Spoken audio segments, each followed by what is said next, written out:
Josep Ametller, director general i cofundador de Casa Ametller. Forma part de la 8a generació d'una família d'agricultors de Sant Martí Sarroca. El 2001 va crear la primera botiga i avui ja són més de 90 a tot el país. Bon dia, Josep. Bon dia, Manel. 2001, juntament amb el teu germà, comenceu a comercialitzar directament productes que produïu vosaltres de les vostres finques del Penedès. Què us fa decidir per començar a donar aquest pas, Josep? Bé, de fet, abans, ja feia uns quants anys, un grapat d'anys, que anàvem al mercat setmanal del dissabte, al mercat ambulant, que veníem les 4 coses que fèiem al mercat de a l'hort de casa. Per tant, aquella experiència que vivíem cada dissabte, que era connectar directament amb els clients que ens venien a comprar aquells productes que havíem collit el divendres a la tarda per ser venguts el dissabte i que el meu pare produïa amb tot el seu amor i que nosaltres veníem perquè som 5 germans que tots ajudàvem i ens ho anàvem partint. Cada dissabte hi anava algú, anàvem 2 a ajudar el meu pare. Doncs aquella experiència, que jo vaig començar també molt petit, com els meus germans, crec que aquella vivència que tenia cada dissabte va inocular en el meu ADN aquesta passió d'arribar al client final amb els productes que produïem a casa, no? Tot i que això va ser de molt petit, ho tenia al cap, es va convertir en la meva vocació, en la meva passió des de ben petit.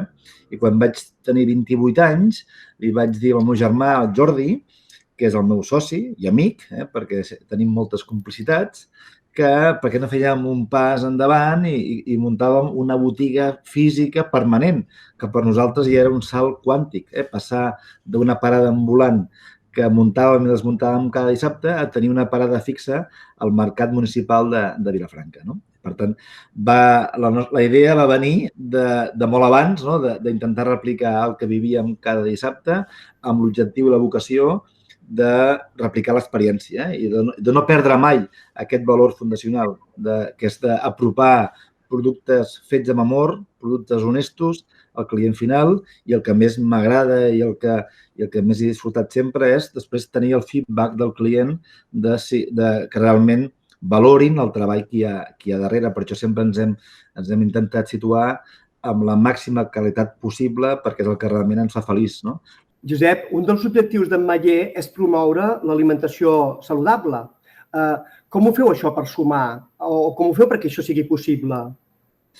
Bé, de fet, encara tenim molta feina a fer aquí, perquè hem de fer molta pedagogia. Però, en primer de tot, teníem que tenir un propòsit clar i escrit, que jo crec que el no escrit el teníem des de fa molts anys, des que ens vam fundar, però fa menys anys que el vam escriure perquè tothom vagi alineat amb el propòsit. I és més, si algú, sigui de la nostra empresa, un col·laborador nostre o sigui un client, pensa que estem fent alguna cosa que no va alineat amb el propòsit, que també ens ho pugui dir, perquè d'errors sempre en cometem.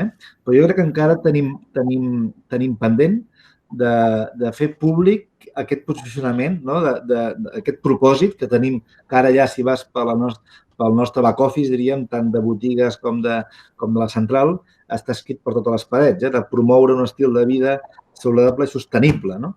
Però això té que ser coherent amb totes les accions que fem. Per tant, per això hem fet moltes accions ja, des de fa un temps cap aquí, des de millorar envasos més sostenibles, des de produir productes més nutritius, també més plaents, que sempre, en aquest punt sempre l'hem volgut tenir en compte, no volem promoure un estil de vida saludable, sostenible, però que no sigui plaent, perquè també hem de gaudir menjant, no té que ser una penitència. Per tant, hem de produir bons productes, han de ser bons de menjar, perquè per mi és la millor manera de que la comunitat en general, les famílies en particular, puguin seguir un estil de vida més saludable. Aquest compromís amb la sostenibilitat que dius, veig que el poseu en pràctica en moltes coses, però tu creus que el teixit empresarial en general està compromès amb la sostenibilitat?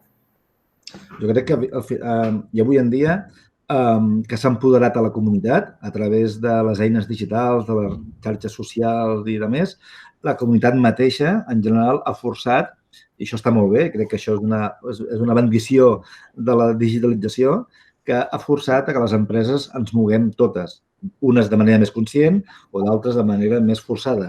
Això ja no hi entro, però jo crec que sí, que tothom ha agafat més consciència, de fet, també en som com més conscients, tots plegats, fent autocrítica també nosaltres, Ara veiem coses dramàtiques que fa 5 anys que també hi eren i no les dèiem tant. Per tant, la consciència ha arribat a impactar a tota la comunitat, també, evidentment, els empresaris que no són pas extraterrestres. Per tant, també formem part d'aquest context. Jo diria que sí, que en general tothom està més conscienciat, com vosaltres, que heu sigut Cafès Novell, ha sigut un exemple amb la implantació d'aquesta càpsula biodegradable, que també veneu a casa nostra, però al final és quan tu poses el xip d'aquesta millora contínua, com vosaltres també. De fet, això en diem un projecte de llavors, no? Cada llavor que millori el que fèiem abans, per mi és una llavor digna d'enumerar. Quines condicions exigiu o requereixen els productes que vosaltres oferiu a les vostres botigues? Em refereixo a tema de proximitat, de certificacions, traçabilitats, bones pràctiques. És a dir, esteu posats en tot aquest tipus de seguiments, no? Sí, de fet, això ho estem fent no públicament. De fet, fa poques setmanes que vam llançar el primer contracte amb proveïdors on es recollia aquests punts, de línies vermelles. Nosaltres no podem tenir cap producte que tingui conservants azoics, que tingui OGMs, que tingui una sèrie de paràmetres. Això també ho definim conjuntament amb 2 consells assessors que tenim, un de sostenibilitat i l'altre de nutrició, que són de gent de molt de renom i d'universitats i de més que ens ajuden en aquest sentit. I ara l'estem preparant ja pel setembre, que ja també ho comunicarem i ho farem públic, per exemple, concretament amb fruita i verdura, per poder... És a dir, nosaltres volem comunicar al client que sigui molt visible què vol dir quan un producte, per exemple, és de collita pròpia o és de pagès associat, perquè pot ser collita pròpia i pot ser un xurro de producte. Per tant, perquè sigui de collita pròpia, òbviament, ha de ser produït per nosaltres, i 2, si està produït per nosaltres, vol dir que té una sèrie de limitacions o d'atributs que n'hi han associat amb el concepte. Creus que després del confinament s'obre una nova etapa en el sector de la distribució i la implantació del comerç electrònic, per exemple, en el vostre cas, que sou botigues de proximitat? Sí, està clar que el Covid ens ha portat algunes coses com aquestes que estem fent ara, impensables de fer fa 6 mesos. Jo avui he tingut 5 reunions digitals i si m'ho miro des d'un punt de vista de sostenibilitat, penso tot el combustible que han deixat de cremar avui gràcies a aquestes reunions digitals, només per això, i ha portat alguna cosa bona a aquest canvi de paradigma que ens ha portat el Covid. A nivell d'e-commerce, òbviament, ens ha avançat 3 o 4 anys el ritme que portàvem. Nosaltres creixíem a nivell d'e-com 30-40% cada any, fins a 50%, però és que ara en 5 mesos hem crescut un 500%. Per tant, això ha provocat una velocitat de canvi que ens ha adelantat 3 o 4 anys com a mínim. Pla d'expansió, projecció a fora de Catalunya, sempre en botigues pròpies o esteu pensant en altres models de negoci? De moment només pensem en Catalunya, no ens obsessiona créixer, ens obsessiona fer-ho bé i estem invertint molt més en remodelar botigues antigues que no en botigues noves. Més que créixer el número de botigues, que també ho fem, però de manera lentament, ens obsessiona millorar el servei que fem als nostres clients. Per tant, estem invertint, el 70% dels recursos que invertim en expansió van dedicats a remodelar botigues que teníem o ampliar-les.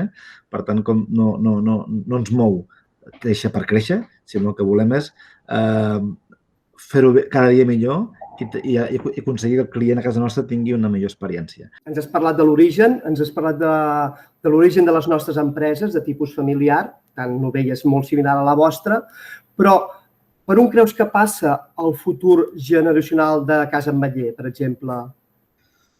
Home, de moment, per sort o per desgràcia, ens queda lluny.